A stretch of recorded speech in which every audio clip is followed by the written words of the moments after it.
Right. It's Hey, we are live, right? we're live. Yeah. Yeah.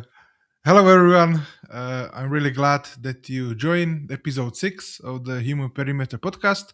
And in this episode, we will chill about the passkey because it was the continuation from the podcast number 4, where we somehow we moved from the main topic to the passkey. So when we decided that we will do a dedicated episode for the passkey. So this episode will be all about the Passkeys.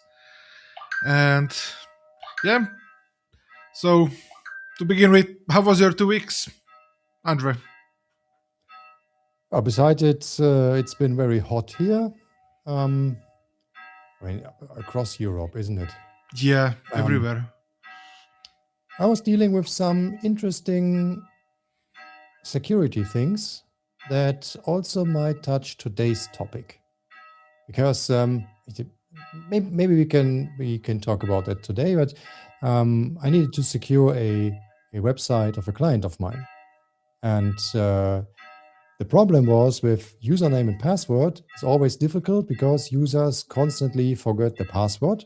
Sometimes they forgot their emails, Mm-hmm. and then they can't log in. So they decided to send a secure link. So you just enter your username and then you receive a secure link via email, which is only valid for 10 seconds and only valid once. Yep. So that worked pretty well until someone started to use Microsoft SafeLink security system. I don't know how it's really called. I think it's called SafeLink. And what Microsoft does is checking if that link is valid and not contains any malicious code. So they just click on the link, check it, and then send it to the user to the inbox. The problem is those secure links are only valid once. So each time the user receives the link, Microsoft already clicked on it. So that is also not the best solution. And then they thought about, let's introduce passkeys. But passkeys for users is it's I don't know. I don't think it's a terrible idea, but it is too complicated for most users. Most users say, I don't like passkeys. I never had one. I don't want them. I just use username, password. Uh, yes, but many users have Chrome or Android or iPhone. It's very easy to set up the passkey there, Yeah, right? I know that, but it's not general knowledge. So passkey sounds strange to many people, I think. So most people do not know what is a passkey, and because we talked a lot about YubiKeys the last time, maybe this is also something we should talk about today. So it's YubiKey versus the passkey, and Definitely. to Simon has some some things to say about that.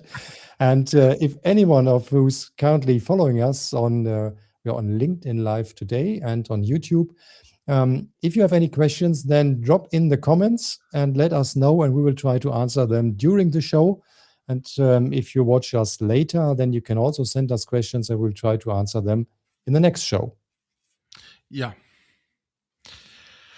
So, YubiKey versus passkey. I don't even know where to start, but those are Right at the beginning. yeah, those are two fundamental different things, right? Because YubiKey is a hardware key which can store also passkeys, Yeah.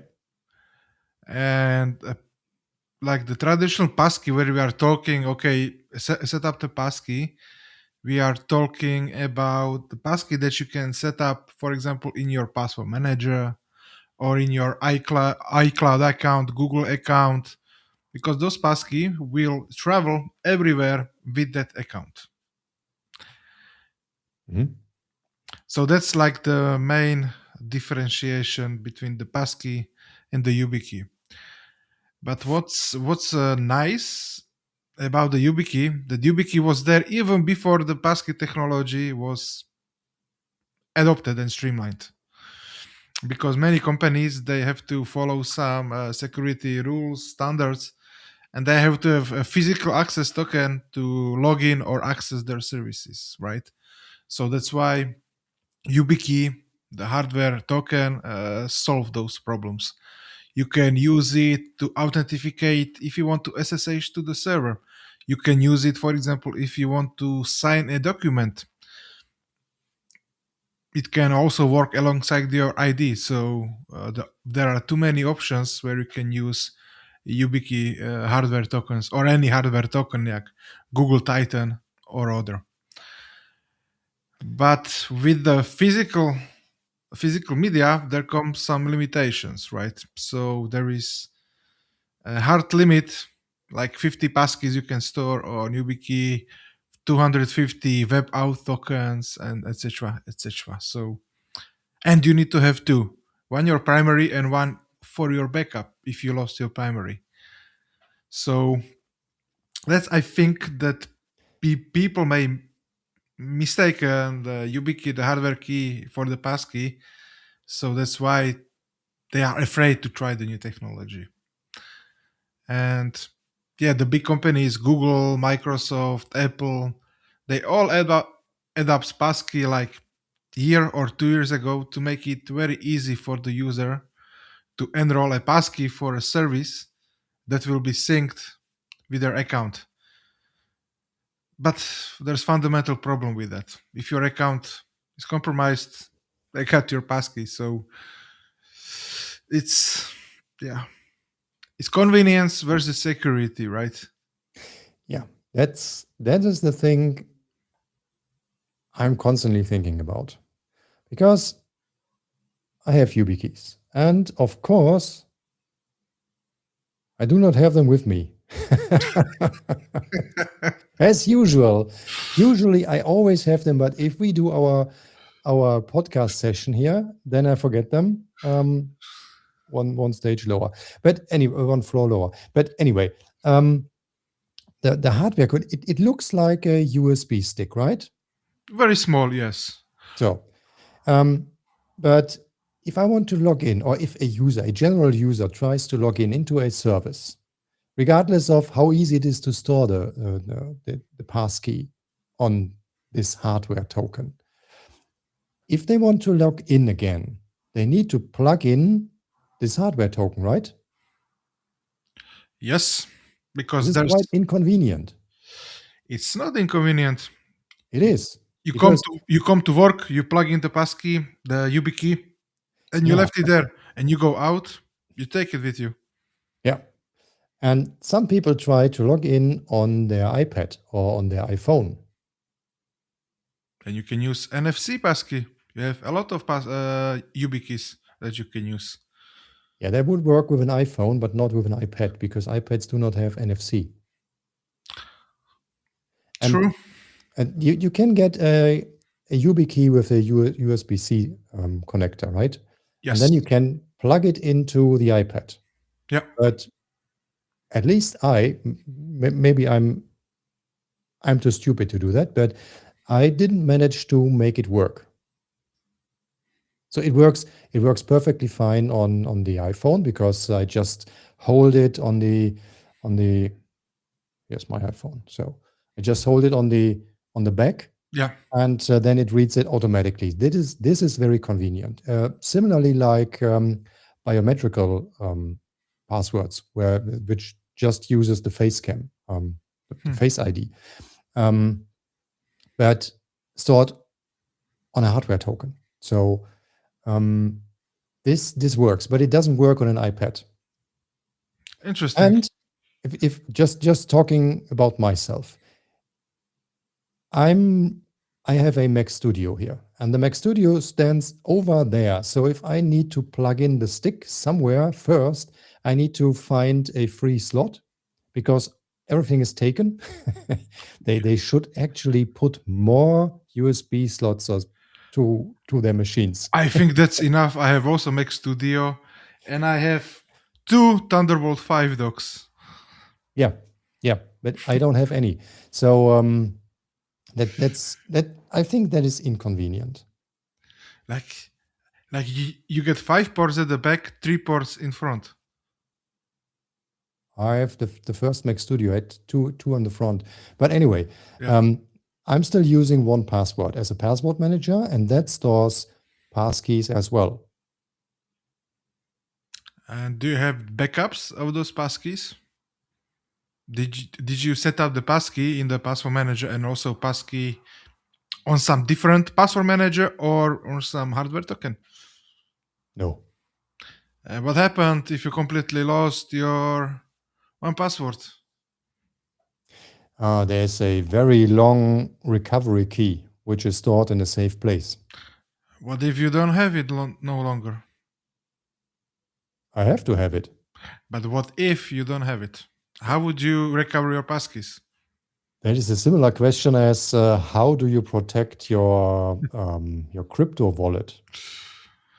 I don't know. I never done anything with crypto. I want to stay out from crypto.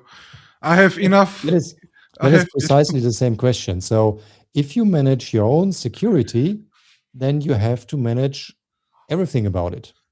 Like you trust your bank, for instance.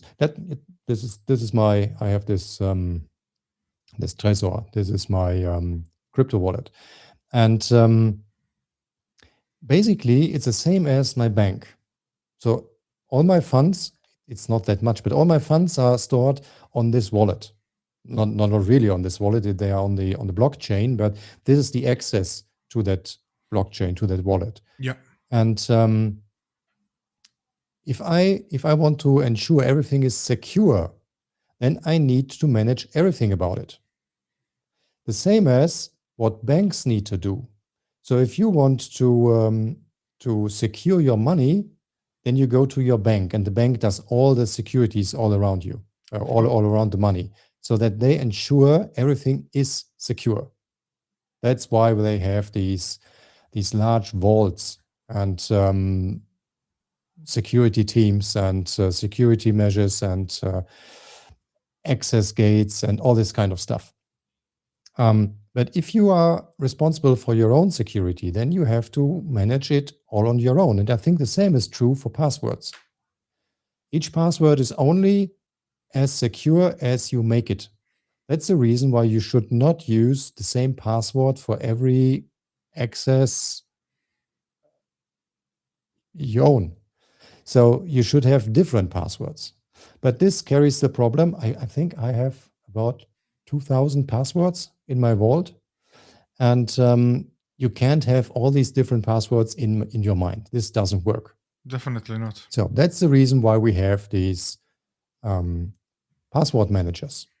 So the next stage is the passkey, right? Passkeys, yes, passkeys. Then you have TOTP tokens. You can also store in password manager, but that's the same principle. You have those consolidated in one place. For example, myself, yes, I'm storing the passkeys and TOTP codes if I need it in the Bitwarden, but I also have offline backup of everything in a self-hosted Docker that I'm using. Every TOTP, every passkey is stored there in database offline. If I need, if something happened. And then you need to secure this backup as well. Definitely. Yeah. That could also be an attack vector. It could be, but there's very small chance that network and the local host would go down. Same as with my recovery key. I think there's a high chance. There could be hurricane, there could be fire, there could be those kind of things. And in data centers, there's way much less chance of those kind of things happening. Yeah. So that means if you want to take one learning from today's session, nothing is absolutely secure. Nothing. No. Yeah. And if some company tell you, yeah, we provide you 100% security, they are lying. But my question is, what is then the don't like to say this. What is the best way? Because obviously there is no best way. What is the current recommended way of storing credentials for online services, for local services, and how to secure that? So what is the recommended way to secure all these accesses you need? Recommended way. Well, I don't think there isn't any recommended way. Everyone is doing what they think is the best. But in my case, I'm having two password manager accounts in Bitwarden. The first account is just storing the password for my main password manager account.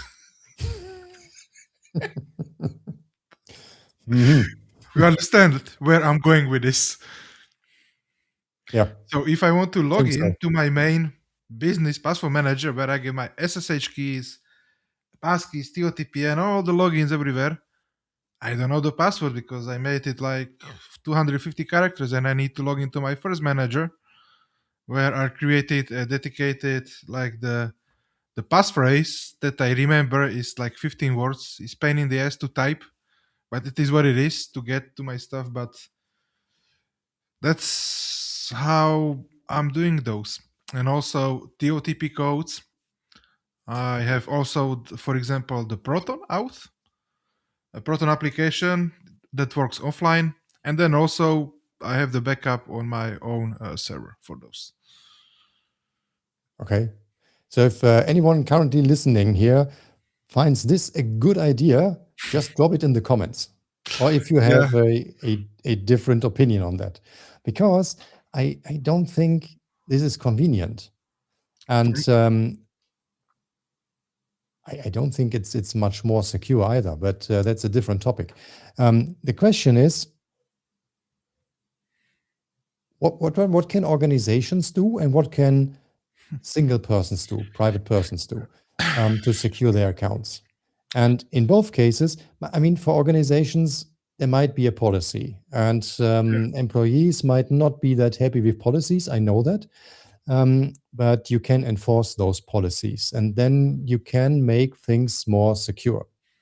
But I know some people, some working in an employee context, that who are not quite happy about those policies, and then it takes a very long time because they say, "Oh, I have to do this very complicated process," which I don't like, by the way. And that's the reason why I take my time until I enter the system, and that also costs money, doesn't it? Yes. So we need to find a way there which is as easy as possible for everyone to manage, but as secure as possible for the systems we have to secure. I mean, I worked in the financial industries, and there are, because of many regulations, there are very high security guards, and so that might be different in a plumbing company. Regardless of any company, small company with two people or even one people, every company should be using SSO because it eliminates a lot of headaches. Yeah. You can disable completely passwords. You just use passkeys for SSO and that's it. You know it first place when I set it up for you. How that goes. I remember. You remember, Yeah. yeah? But for everyone not knowing that, we had some difficulties, and we had some back and forth until it worked as it should work. Yeah. So, Bert, you're an expert on that. So if even you have sometimes difficulties setting that up, I mean, it was just a setup. Once it was set up, it worked perfectly Yeah. fine, right? But setting that up as an expert, if that is already tricky, how should a company who has not that IT knowledge should implement an SSO? Well, they most likely hire someone to set up the Microsoft Entra ID or maybe some Okta and those like third-party SSO configuration, and then they will manage access to employees to services, right? But what we are talking now is about Authentic, which is like the self-hosted open source SSO manager, which is really great, and I love it. And there comes the learning curve because you can set up completely everything. You can create your shadow proxy. You can do everything. So you will need to first learn it. There is a lot, and then you can figure it out. You know how to set up. So that's why we went back and forth. But right now it's working, and yeah. But for companies, I don't think they want to use something self-hosted, right? They rather pay for something in the cloud. There are services that do precisely that, but you have to pay for that. Yeah. Definitely, and those companies, they don't care about saving money, right? Yeah. It is not just for fun. It is to increase the security. So you can see that as an insurance payment. But yeah, funny thing is increasing security, and I will go with Microsoft. And then next day, there's critical vulnerability there. There's critical vulnerability there in Microsoft ecosystem, you know. So, and also Okta was hacked, storing sensitive data in Snowflake database that was compromised. Have you ever heard that some self-hosted application got compromised?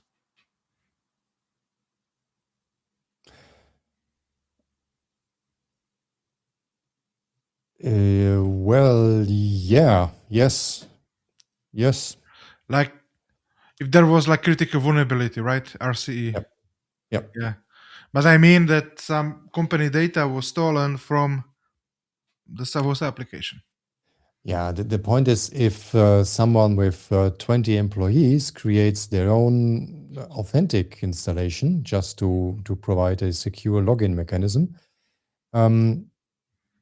that is not an interesting target for someone who wants to steal access data, right?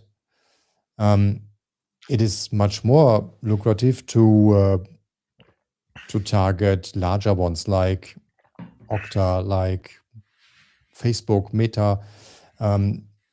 There you can pull out a lot of more information that can then be sold on the darknet. Yeah. But for smaller companies, I don't think that's that interesting.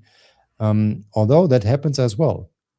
So I've seen that, not for self-hosted vaults and not for self-hosted authentic installations, Yeah. but for websites with access data, and then the access data from the users, from membership site, for instance, that have been stolen. That happens. If that's not secured, then this is what happens.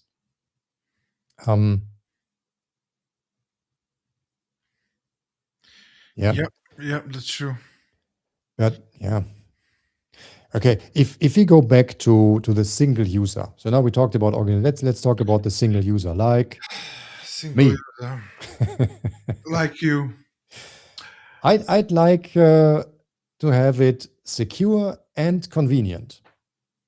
So now Well, what? then you just use the tools your provider, Apple or anyone is providing. You use the shared passkey, the sync passkey with your account. That could be one option.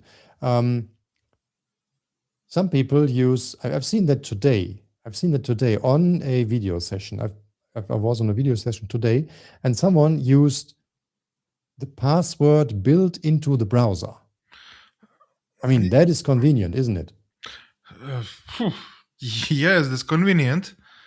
But your passwords are stored in plain text on computer. But it's also a password manager. Aren't password managers always encrypted? This I'm is just playing the dumb person now. no. Yes, the password managers they encrypt, but not the browser-based password manager, because that Good point. they will store basically unencrypted in plain text. So that means for our listeners, never ever use the password storage that has been offered by any browser. Any Maybe browser, Chrome. exactly. Does Safari have one? No, I don't think so. Safari is using Apple Keychain. Yeah, yeah. That is a different story because the keychain is encrypted again. Because it's not stored in somewhere in the browser. But Brave does it. It's Chrome based. Every browser. I- Just disable storing passwords, addresses, credit cards. Is there a free option for password managers? Bitwarden has free, then is KeePass XE. That sounds like a good approach. So if you use Bitwarden, for instance, I use one password, but that is paid.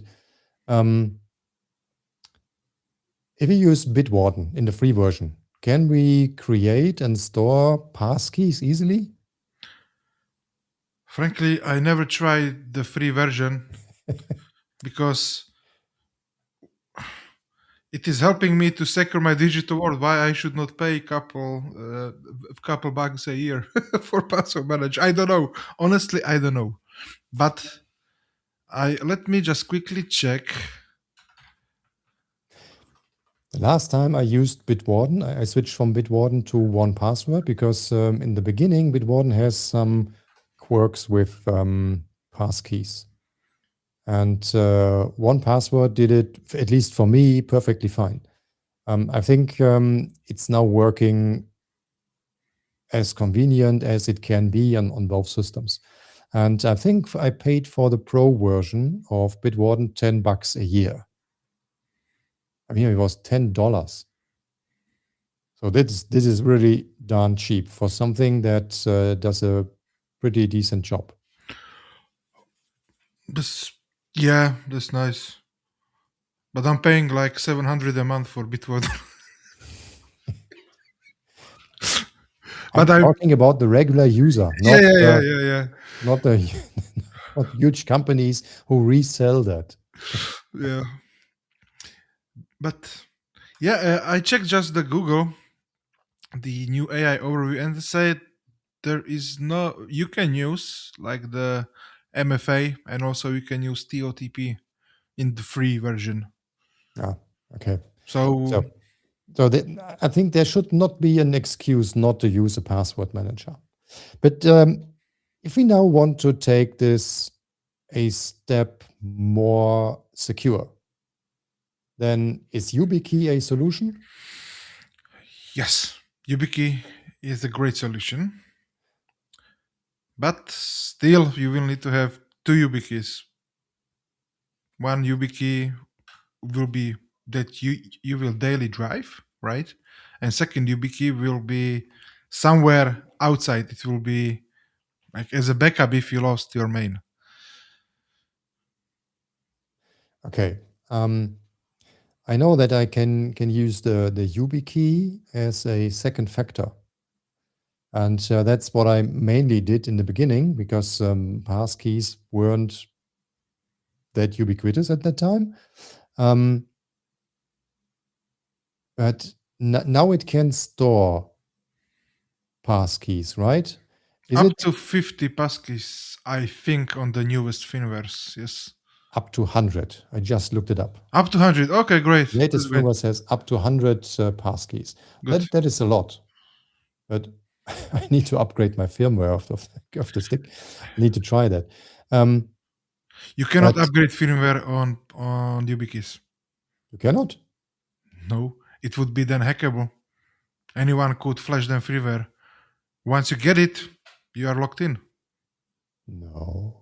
I still have YubiKey that I have like old firmware like 25 or 50. You cannot update firmware on passkeys. YubiKeys. It was never a feature, and it will never will be. They come with flashed firmware, and that's it. So nobody can tamper with the firmware. That's why they are so secure.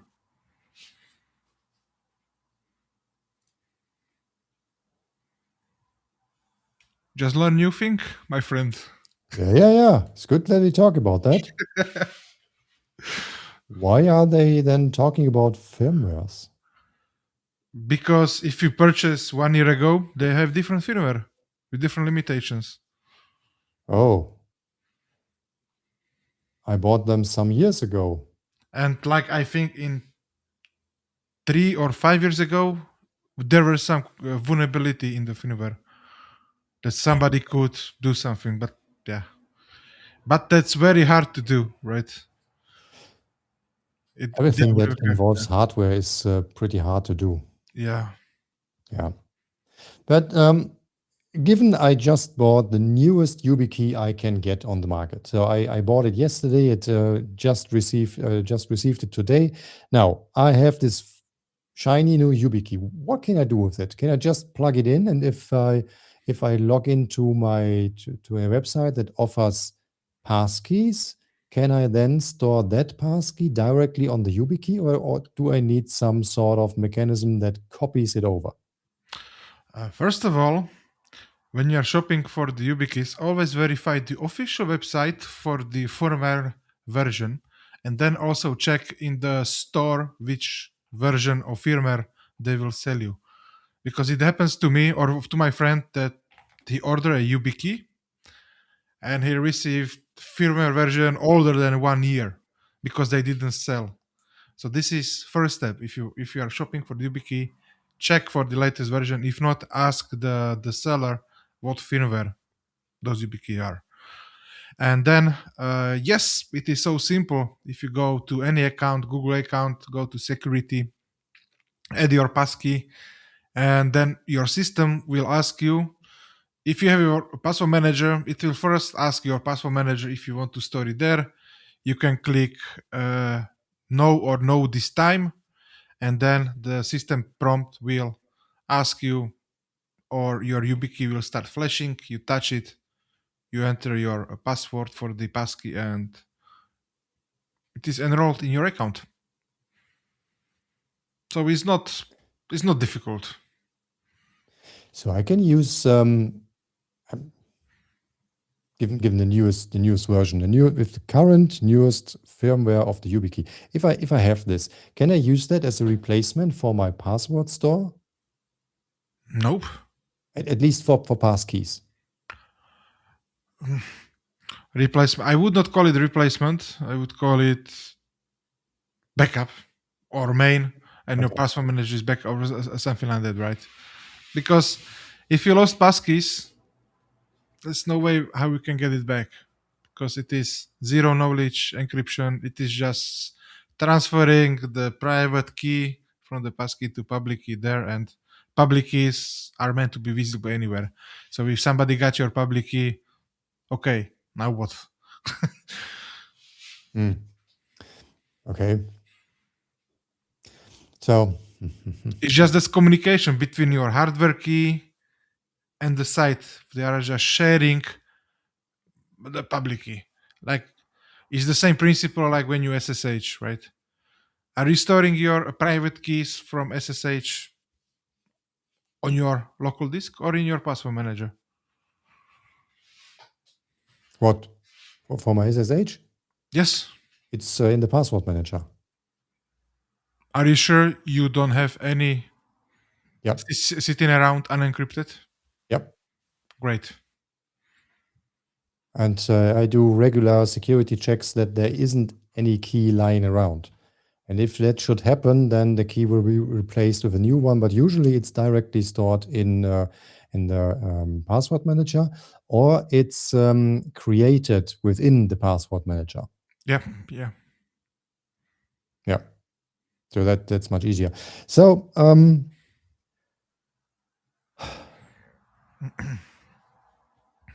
so the topic of today was passkeys versus YubiKeys. I chose the topic. I know you don't like it because it's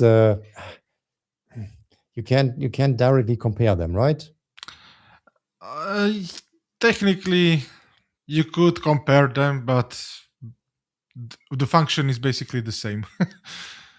Yeah, but one is purely software based. The passkey itself is software based. If we talk about passkeys, and if we talk about the YubiKey, then it's always hardware based, right? Yes. Yeah. Yes. Okay. So, what are the learnings of today? What are the learnings? Hmm. First of all, never ever store anything in the browser password Oh store. yeah. That is easy. Um, The problem is the companies make it easy for people to do it, right? Because they enable it by default. And it should not be by default, it should be disabled. that is the problem. That's why I was asking about convenience, because many people choose convenience over security. And if someone like Google, Microsoft provide this solution, then they trust it will be secure enough. But secure enough in this case as the storage browser password storage, it is not enough, because yeah, it might, some people might think that it's stored on their local machines only, but it can also sync over to other machines, and that only happens if everything is transferred somewhere to the cloud and back to the other machines. And if that is not encrypted, then you send your passwords in clean text over the air, and this is usually not the best idea. So I definitely agree. And the companies really should make this safe by default, and because they are ultimately responsible for the customer security, right? yeah, if I can choose, or if listener, if you listeners can choose between a username password and a pass key, then you should always choose the pass key, because that is very difficult to hack. Yes, but there are still many products or software or services they don't even have two-factor authentication. 2026. Yeah, I tried Zanity CRM, and I wanted to enable two-factor authentication, and two-factor authentication does not work. They don't offer that. They offer SSO, and then you can, with SSO, use two-factor authentication, but that is only in the enterprise plan. And I believe it should be on any plan. Definitely, it should be like, yes, SSO is enterprise. That's fine, but definitely passkeys or two-factor or social logins, like with your Google account, for example. If you secure your Google account with password and the passkeys, then use this to Yeah, log in. that's what they offer. They offer Microsoft and Google. Yeah. Because they want to put out, all the responsibility from the company to the user. So So that's a good point. If we yeah. can use social logins, are social logins more secure than username password? Yes, because the company does not store any password, anything from you. And is it more secure than a passkey? If you set up your passkey in your social login, yes. Uh, no, that's not what I mean. So, given you have an online service, there you can choose how you want to log in: username, password, social login, or passkeys. Then passkeys, definitely passkeys. Yeah, But same if as I. company does not offer any of those and they offer social login, use social login.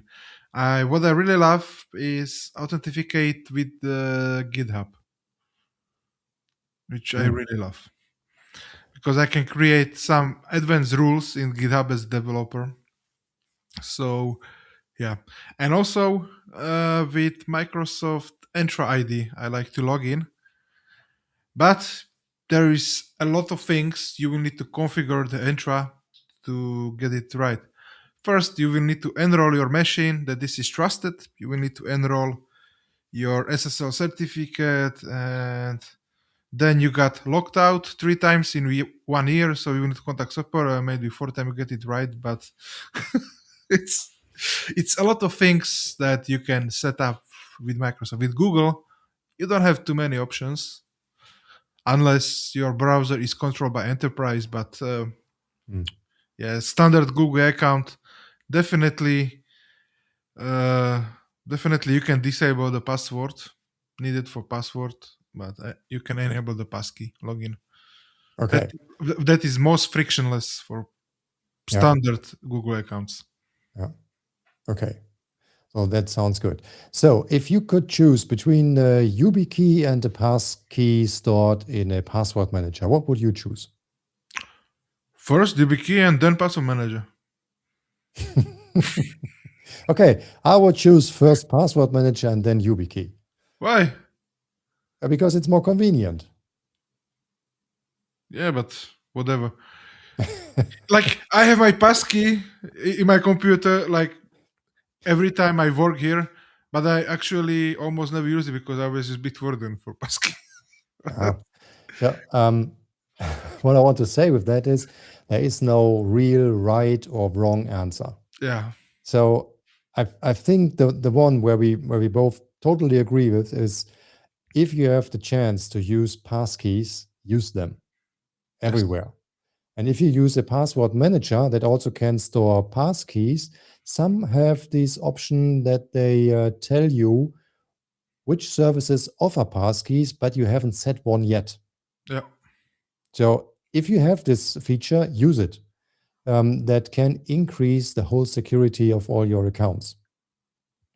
And whether you store them on YubiKeys or in your password manager, it's totally up to you. If you want to try that, try a YubiKey. Buy one, try that. If you have questions, You tell need to us. buy two. You always need to buy two Okay, YubiKeys. buy two. That's 200. So yeah, like Yeah. I say it If like you, this: if you are managing some business environments or you are business SSHing the servers, anything, try to set up the YubiKeys. But for normal day-to-day stuff, I think the synced passkeys across your accounts is better, way better than using passwords, SMS codes, email codes, and those kind of things. So this is what I would suggest to people. If you have business, yes, purchase the YubiKeys. It will go to any business expenses, any type of company, I think, because everyone is using computers. And yeah, what you think, Andrea? yeah, that sounds good. Sounds like a great summary today. Yeah. So is there anything we missed? Not from my perspective. I'm just checking a couple notes.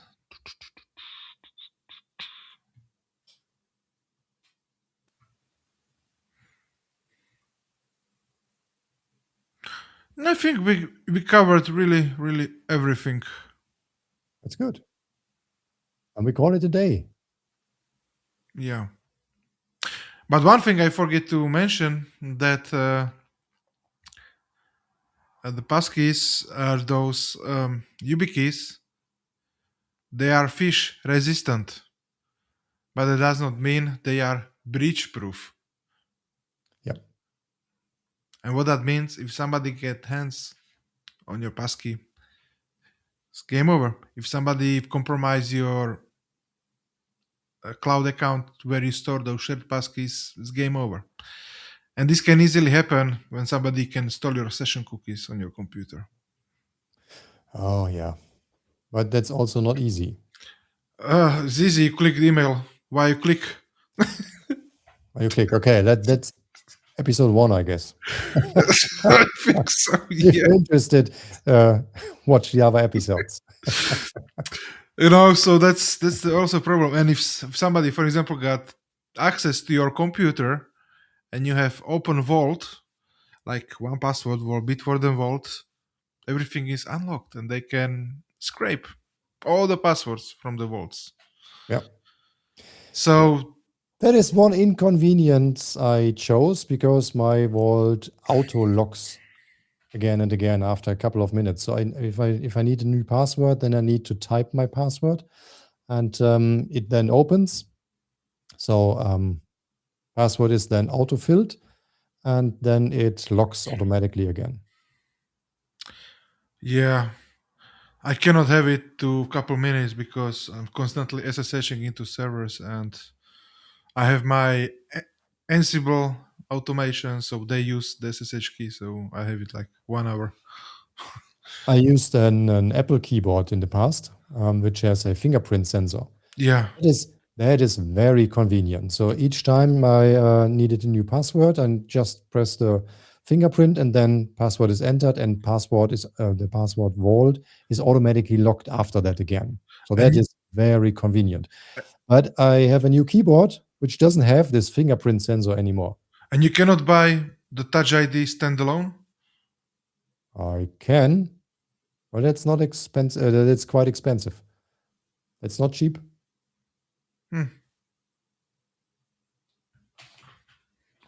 Okay. I can do this with my Apple Watch. So if I wear the Apple Watch, then it auto locks automatically if I'm near the computer.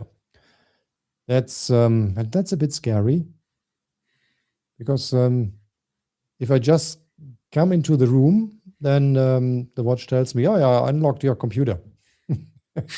It didn't want you to unlock it, but yeah, that's a bit scary. I like the fingerprint sensor more.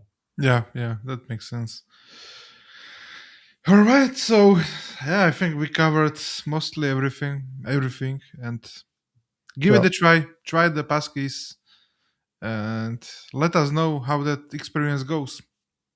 Yeah.